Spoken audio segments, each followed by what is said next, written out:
سوال پوچھا گیا کہ 11ویں شریف کی کیا حقیقت ہے؟ نیز بہت سارے نامور مذہبی لوگ اسے بدعت قرار دیتے ہیں، اس لیے کہ یہ سب دور رسالت صلی اللہ علیہ وآلہ وسلم میں نہیں تھا، نہ کسی صحابی نے 11ویں کا اہتمام کیا، اور نبی پاک صلی اللہ علیہ وآلہ وسلم کی واضح حدیث پاک موجود ہے کہ آپ صلی اللہ تعالی علیہ وآلہ وسلم نے ارشاد فرمایا، ہر نیا کام بدعت ہے اور ہر بدعت گمراہی اور ہر گمراہی جہنم میں لے جانے والی ہے۔ لہذا 11ویں شریف کا انعقاد کرنا جائز نہیں بلکہ بدعت ہے، اور اس کا کھانا کھانا بدعت کی تائید کرنا ہے۔ برائے مہربانی قرآن و سنت کی روشنی میں اس مسئلے کی وضاحت فرمائیں۔ تو یاد رکھیے 11ویں شریف کی حقیقت یہ ہے کہ یہ سرکار سیدنا غوث اعظم رضی اللہ تعالیٰ عنہ کی طرف منسوب ہے، اور آپ رضی اللہ تعالیٰ عنہ کے ایصال ثواب کے حوالے سے جو محافل کا انعقاد کیا جاتا ہے، عرف عام میں انہیں 11ویں شریف کہا جاتا ہے۔ اس کی ایک وجہ یہ ہے کہ آپ رضی اللہ تعالیٰ عنہ چاند کی 11 تاریخ کو پیارے آقا صلی اللہ تعالیٰ علیہ وآلہ وسلم کی محفل میلاد کا انعقاد کیا کرتے تھے، تو اس وجہ سے آپ رضی اللہ تعالیٰ عنہ اپنے دور میں ہی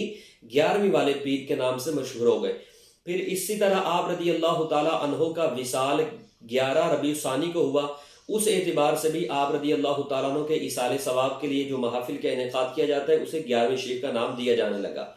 اب اس کی شرعی حیثیت کیا ہے؟ آیا یہ فرض ہے، واجب ہے، سنت ہے، مستحب ہے، کیا ہے؟ تو یاد رکھیے اس کی شرعی حیثیت یہ ہے کہ یہ نہ فرض ہے نہ واجب ہے۔ یعنی اگر کوئی شخص ساری زندگی 11ویں شریف کا اہتمام نہیں کرتا، محافل کا انعقاد نہیں کرتا، ایصال ثواب کی محافل کا انعقاد نہیں کرتا، تو اس پر گمراہی کا فتویٰ اس وجہ سے نہیں لگایا جا سکتا، اور نہ ہی ایسا شخص اس عمل کو نہ کرنے کی وجہ سے گناہ گار ٹھہرایا جا سکتا ہے۔ ہاں یہ عمل کرنا مستحب ہے، اگر کوئی اس پر عمل کرتا ہے تو یقیناً وہ ثواب کا مستحق ہے، اللہ تعالیٰ ضرور اپنی رحمت سے اسے اجر و ثواب عطا فرمائے گا۔ اس کی وجہ یہ ہے کہ اس کی اصل قرآن و سنت میں موجود ہے، جس کی ہم انشاءاللہ تعالیٰ ابھی ان قریب وضاحت کریں گے۔ لیکن اس سے قبل جو سوال میں یہ کہا گیا کہ بعض نامور مذہبی لوگ اسے بدعت قرار دیتے ہیں، اور پھر اس پر حدیث رسول صلی اللہ علیہ وآلہ وسلم کا حوالہ پیش کیا جاتا ہے کہ آپ صلی اللہ علیہ وآلہ وسلم نے فرمایا ہر نیا کام بدعت اور گمراہی ہے، اور ہر گمراہی جہنم میں لے جانے والی ہے۔ تو اس حوالے سے یاد رکھیے کہ ہر نیا کام بدعت اور گمراہی نہیں ہے۔ اگر ہر نئے کام کو بدعت اور گمراہی قرار دے دیا جائے تو نظام کائنات درہم برہم ہو کر رہ جائے۔ تو محدثین کرام علیہم الرحمہ نے 2 چیزیں سامنے رکھی۔ نمبر 1 لا یوجد فی الکتاب والسنہ، فرمایا کہ وہ جو نیا کام ہے اس کی اصل کتاب و سنت میں موجود نہ ہو، اور دوسرا فرمایا لا توافق الشرع، وہ عمل شریعت مطہرہ کے موافق نہ ہو بلکہ مخالف ہو۔ اگر یہ 2 چیزیں پائی جاتی ہیں تو ہر ایسا نیا کام بدعت اور گمراہی ہے۔ لیکن اس سے پہلے یہ غور کر لینا چاہیے کہ آیا 11ویں شریف میں جو معاملات ہوتے ہیں، تلاوت قرآن پاک، نعت خوانی ہوتی ہے، لنگر تقسیم کیا جاتا ہے، آیا ان میں کوئی ایسا عمل موجود ہے جو شریعت مطہرہ کے موافق نہیں بلکہ مخالف ہے، یا ان کی اصل قرآن و سنت میں موجود نہیں ہے؟ بدعت کے حوالے سے ہم نے اس کی تفصیل جشن میلاد پر اعتراضات کے مدلل جوابات کے حوالے سے ہمارا کلپ موجود ہے یوٹیوب پر، اس پر آپ اس کی وضاحت مزید دیکھ سکتے ہیں۔ اور اسی طرح اس پر ہم نے کتاب اسی نام سے جشن میلاد پر اعتراضات کے مدلل جوابات، اس حوالے سے ہم نے کتاب لکھی، اس میں بھی بدعت کی تعریف اور بدعت کی تحقیق اور اس کی اقسام اور کیا کیا چیز بدعت ہے کیا نہیں ہے اس کی تفصیل ہم نے الحمدللہ ذکر کی ہے، اس سے بھی مطالعہ کیا جا سکتا ہے۔ لیکن اب یہاں پر یہ جنہوں نے یہ کہا کہ یہ بدعت ہے، تو غور کریں یہ کس قدر جسارت ہے دین متین پر، کس قدر یہ حماقت والی بات ہے کہ وہ لنگر کھانا، وہ کھانا کھانا، یہ بدعت کی تائید کرنا ہے۔ یقیناً یہ وہ لوگ ہیں کہ یا تو یہ اولیاء کرام سے بغض رکھتے ہیں دلی، یا پھر یہ دین متین کے جزئیات کو، دین متین کی جو باریکیاں ہیں ان پر غور نہیں کرتے۔ ہم نے پہلے بھی وضاحت کی کہ ایک حدیث پاک سے مسئلہ اس وقت اخذ نہیں کر سکتے جب تک کہ اس سے متعلق دیگر قرآنی آیات مبارکہ یا احادیث مبارکہ پر غور و فکر نہ کر لیا جائے۔ اب یہاں پر یہ جو حدیث پاک کا حوالہ دیا گیا کہ ہر نیا کام بدعت ہے اور ہر بدعت گمراہی ہے اور ہر گمراہی جہنم میں لے جانے والی ہے، اب اس پر تھوڑا غور کرنے اور پیارے آقا صلی اللہ تعالی علیہ وآلہ وسلم کی دوسری حدیث پاک پر بھی غور کریں کہ پیارے آقا صلی اللہ علیہ وسلم نے فرمایا من سن فی الاسلام سنتا حسنتا فلہ اجرہا، وَأَجْرُ مَنْ عَمِلَ بِهَا بَعْدَهُ مِنْ غَيْرِ أَنْ يُنْقَصَ مِنْ أُجُورِهِمْ شَيْءٌ کہ آپ صلی اللہ علیہ وآلہ وسلم نے ارشاد فرمایا کہ جس نے اسلام میں کوئی اچھا طریقہ رائج کر دیا اس کے لیے اس کا اجر ہے، اور بعد میں جو اس رائج کردہ طریقے پر عمل کرے گا اسے بھی اللہ تعالیٰ اجر عطا فرمائے گا، اور اس کے اجر کی مثل اللہ تعالیٰ اس رائج کرنے والے کو بھی اجر عطا فرمائے گا۔ اب دیکھیے ایک نیا کام جو ایجاد کرنے والا ہے، پیارے آقا صلی اللہ علیہ وآلہ وسلم نے اس کی تائید فرمائی۔ اس سے پتہ چلا ہر نیا کام بدعت اور گمراہی نہیں ہو سکتا اس وقت تک جب تک کہ وہ شریعت مطہرہ کے مخالف نہ ہو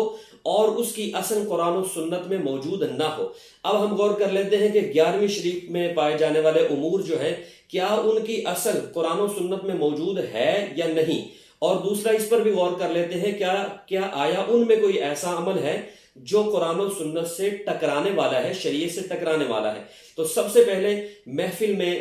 تلاوت قرآن پاک کی جاتی ہے۔ اب بتائیے تلاوت قرآن پاک کرنا فی نفسی ہی ایک مستحسن اچھا عمل ہے یا نہیں؟ قرآن و سنت میں اس کی اصل موجود ہے یا نہیں؟ پیارے آقا صلی اللہ علیہ وآلہ وسلم نے اس کے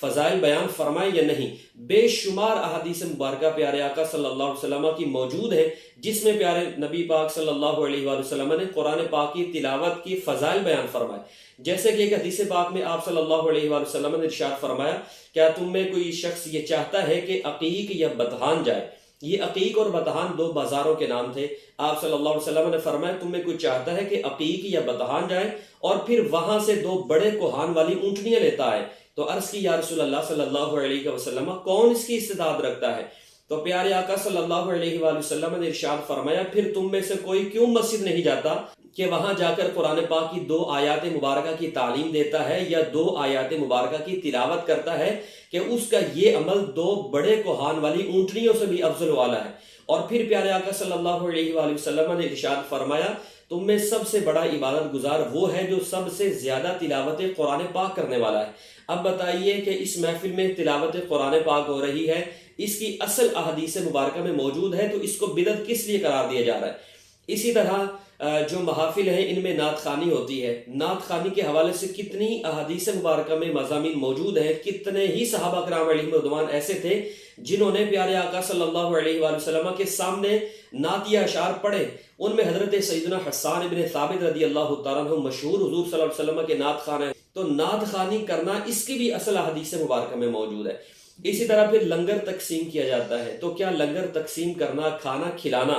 کیا یہ عمل شریعت سے ٹکرانے والا ہے یا شریعت کے موافق ہے؟ یقیناً پیارے آقا صلی اللہ علیہ وسلم کی سینکڑوں احادیث مبارکہ اس پر موجود ہے کہ آپ صلی اللہ علیہ وآلہ وسلم نے کھانا کھلانے کی ترغیب ارشاد فرمائی اور اس کے فضائل ذکر فرمائے۔ اسی طرح پھر آخر میں دعائے خیر کی جاتی ہے۔ تو بتائیے دعائے خیر کرنا کون سا ایسا جرم ہے، کون سا ایسا عمل ہے جو شریعت مبارکہ سے ٹکرانے والا ہے؟ قرآن پاک میں احادیث مبارکہ میں کتنے مضامین موجود ہیں، جیسے رب کائنات جل جلالہ نے قرآن پاک میں ارشاد فرمایا جب میرا بندہ مجھ سے سوال کرتا ہے تو میں اس کے قریب ہوتا ہوں۔ پھر فرمایا اجیب دعوت الداعی اذا دعان، فرمایا مجھے پکارنے والے کی پکار کو میں سنتا ہوں، یعنی اس کی دعا کو قبول کرتا ہوں۔ اور پھر فرمایا ادعونی استجب لکم، مجھ سے مانگو میں قبول کروں گا۔ اور اسی طرح اللہ تبارک و تعالیٰ نے قرآن کریم فرقان حمید میں ارشاد فرمایا والذین جاءوا من بعدہم یقولون ربنا اغفر لنا ولاخواننا الذین سبقونا بالایمان، کہ جو بعد میں آنے والے ہیں وہ یوں دعا کرتے ہیں یا اللہ ہماری بھی مغفرت فرما اور ہم سے قبل جو ہمارے مسلمان بھائی ایمان والے گزر چکے ہیں یا اللہ ان کی بھی مغفرت فرما۔ تو اب تھوڑا سا غور کر لیں تو اس پوری محفل میں کوئی ایسا عمل نہیں جو شریعت مطہرہ سے ٹکرانے والا ہو، بلکہ شریعت مطہرہ کے موافق ہے، ان کی اصل قرآن و سنت میں موجود ہے۔ اس وجہ سے ہم کہتے ہیں کہ اس طرح کی محفل کرنا یہ ایک مستحب عمل ہے، یہ اچھا عمل ہے کہ اللہ رسول کا ذکر ہوتا ہے، تلاوت قرآن پاک ہوتے ہیں، ایسے امور